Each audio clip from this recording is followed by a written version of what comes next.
In the roaring heart of 1920s Chicago, a city alive with jazz, shadows, and the relentless hum of Prohibition-era crime, a man named Edwin C. Shanahan was about to make history, but not the kind anyone wanted. The streets buzzed with the pulse of bootleggers, gangsters, and thieves who saw opportunity in every dark alley and speakeasy.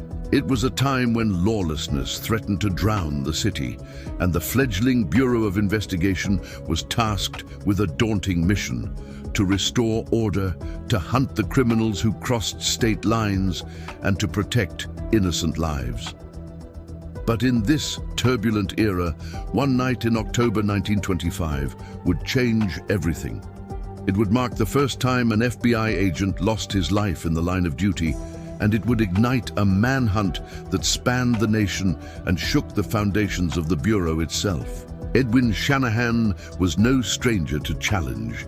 Born in Chicago to Irish immigrant parents, he was a man forged in the fires of grit and determination. His commitment to justice was unwavering, a beacon in a city overrun with deceit. As a 5-year veteran of the Bureau, Shanahan knew the risks. He understood the dangers of facing hardened criminals who had no qualms about using violence to escape capture. Yet he stood tall, armed only with his .38 revolver and an unyielding sense of duty. The story of Shanahan is one of courage. The courage of a man who walked into danger knowing the odds and who faced a ruthless foe with nothing but his resolve. That foe was Martin James Durkin, a name that sent chills down the spines of law enforcement officers from Chicago to California. Durkin was more than a common car thief. He was a cunning and dangerous criminal with a violent streak. He moved through the shadows, charming some, terrorizing others. His reputation for shooting to kill was well earned, with multiple officers wounded by his hand.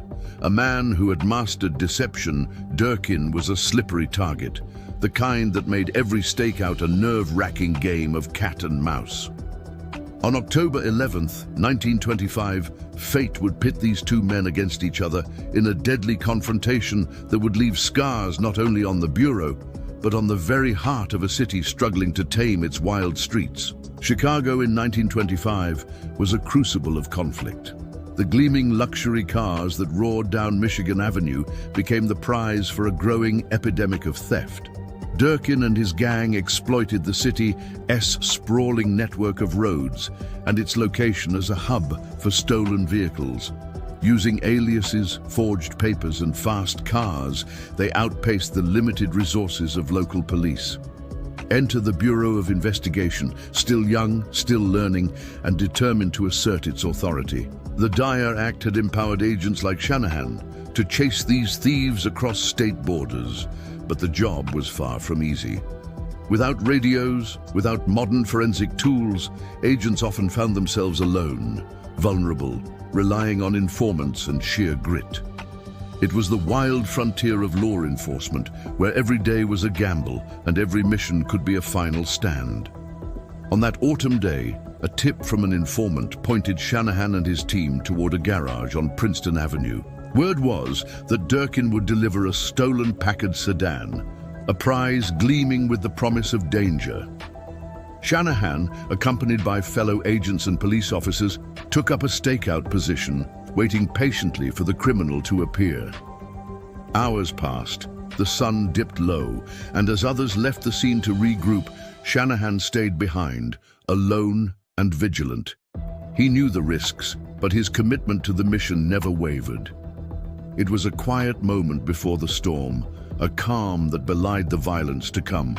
Then it happened. Durkin arrived, flanked by his associates, unaware that justice was waiting for him. As Shanahan approached to make the arrest, the criminal's facade cracked in an instant. With lightning speed, Durkin pulled a revolver and fired twice, once piercing Shanahan's chest near the heart and once grazing his arm. In the chaos, Shanahan fired back but was struck down. The young agent's life was snuffed out in a brutal moment of violence, leaving behind a wife, a child, and a nation stunned. Durkin fled into the night, leaving a legacy of tragedy that would fuel the FBI's resolve and transform the agency forever.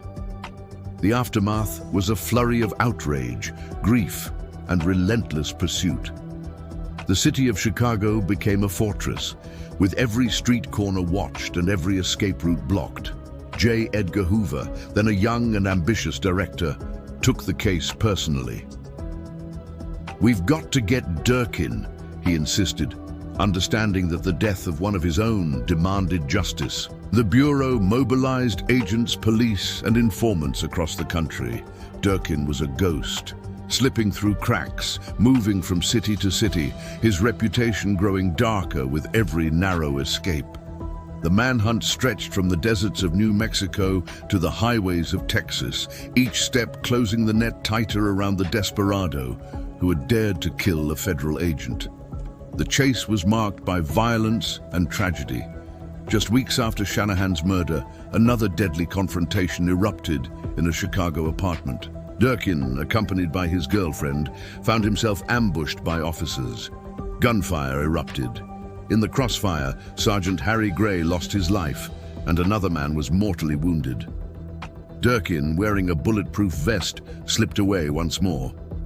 The stakes were higher than ever. Public fury reached a boiling point. This was no longer just a manhunt, it was a war against a man who had become the embodiment of lawlessness. But even as Durkin slipped through the fingers of justice, the Bureau's determination never faltered. Reports and tips flooded in, and every stolen car matching Durkin's pattern was a potential lead. When Durkin was finally cornered aboard a train in Missouri, it marked the climax of a pursuit that had spanned months and miles. His arrest was a testament to the perseverance of agents who refused to let his trail go cold. Durkin's capture restored a fragile sense of order, but the scars of that fatal day lingered. The trial that followed was a media sensation. Durkin's charisma and charm were laid bare alongside his violent deeds. His defense claimed confusion, that the shooting was a tragic mistake, not murder. But the jury was unmoved. In 1926, Durkin was sentenced to 35 years for murder and additional time for car theft. Behind bars, he remained a symbol of the wild era he had helped define. Yet even after decades, questions lingered about the cost of that day, about the man who gave everything for justice and the system that was still finding its way. Edwin Shanahan's death forced changes that echoed beyond Chicago. It accelerated the push for federal laws protecting agents, culminating in the 1934 statute, making it a federal crime to kill a law enforcement officer. His memory became a rallying point, inspiring generations of agents who understood the perilous nature of their duty. His name is etched in honor rolls, his weapon displayed as a symbol of sacrifice, and his story told as a cautionary tale of bravery in the face of relentless evil. The murder of Shanahan was more than a tragic footnote in history. It was a defining moment for the FBI, a stark reminder of the stakes involved in the fight against crime. It marked the dawn of a new era, where the Bureau would evolve from a small agency into a powerful force for justice, shaping the course of American law enforcement forever. Like the great mysteries you follow, Shanahan's story is woven with threads of courage, loss, and the unyielding pursuit of truth, a story that demands to be remembered, honored, and never forgotten. Even as the dust settled on the courtroom and Durkin was sent behind bars, the echoes of that October night in 1925 continued to ripple through the corridors of power and justice. The death of Edwin Shanahan wasn't just a personal tragedy. It was a turning point, a catalyst for change that propelled the Bureau of Investigation onto a new path. J. Edgar Hoover, still early in his tenure, seized this moment with an iron will, recognizing that if the fledgling agency was to survive and thrive, it had to be stronger, smarter, and more prepared to face criminals like Durkin. The death of Shanahan exposed vulnerabilities in law enforcement practices, the risks of solo stakeouts, the inadequacy of communication, and the urgent need for federal protection for agents. Hoover championed reforms, pushing Congress to pass laws that would finally make killing a federal agent a federal crime, a statute that would carry the full weight of justice for years to come. Chicago, a city already battered by gang wars and corruption, saw the murder of Shanahan as a brutal reminder of the high stakes in the battle for law and order. Newspapers splashed headlines of the fallen agent, painting him as a hero who gave his life confronting chaos. But the city's underworld was far from cowed. Durkin's escape and the subsequent death of Sergeant Harry Gray in a shootout fueled the tension between the forces of justice and the shadows they pursued. For every capture, there seemed to be another criminal waiting in the wings, ready to challenge the fragile peace. Yet the Bureau's growing reputation, shaped by relentless manhunts and tireless agents, sent a message: lawlessness would no longer be tolerated.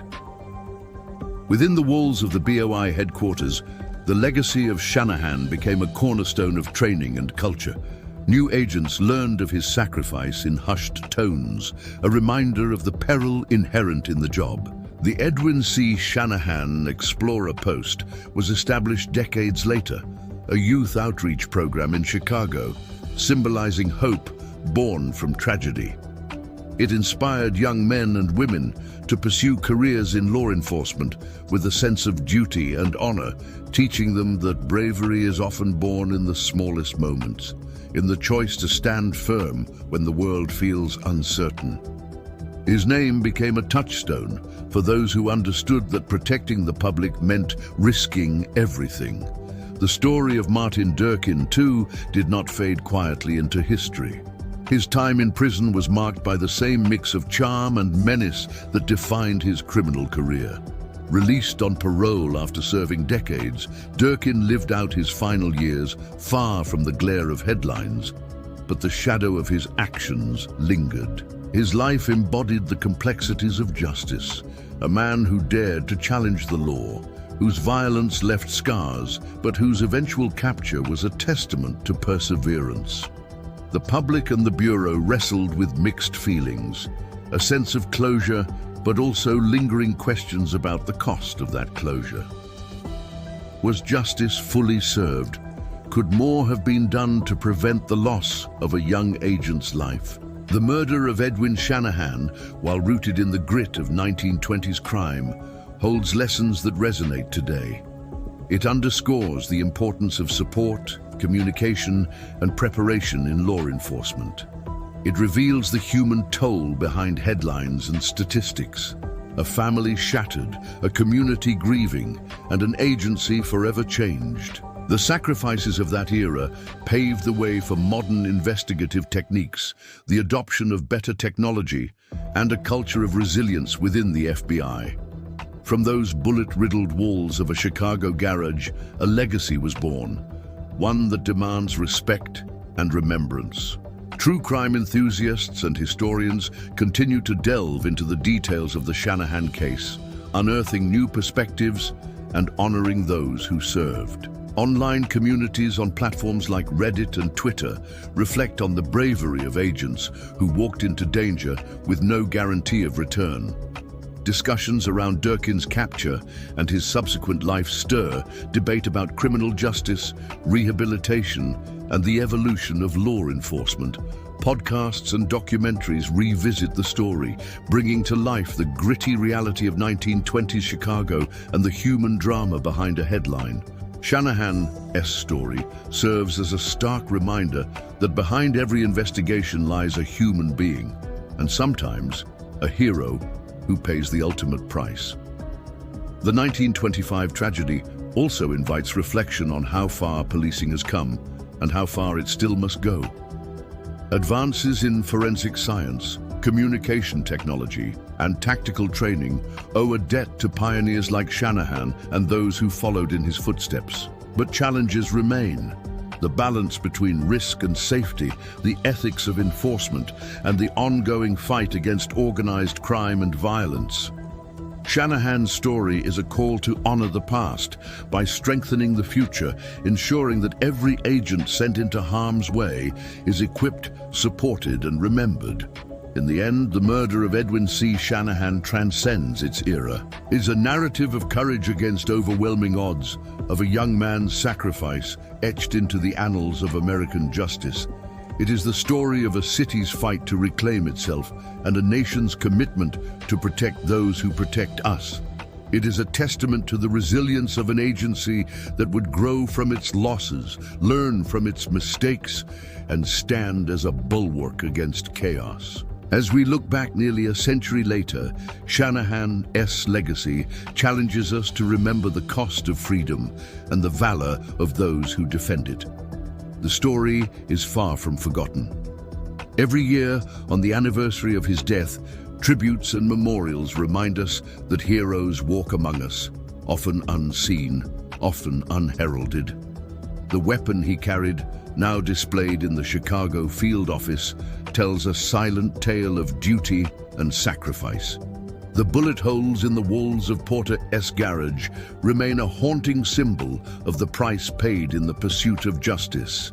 And in the hearts of those who study his story, Edwin C. Shanahan lives on, a beacon of bravery in a dark time.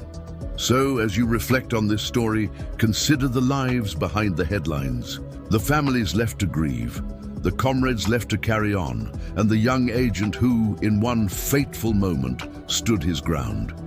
His story is a thread woven into the fabric of law enforcement history, a reminder that courage is timeless, and justice is a cause worth any sacrifice.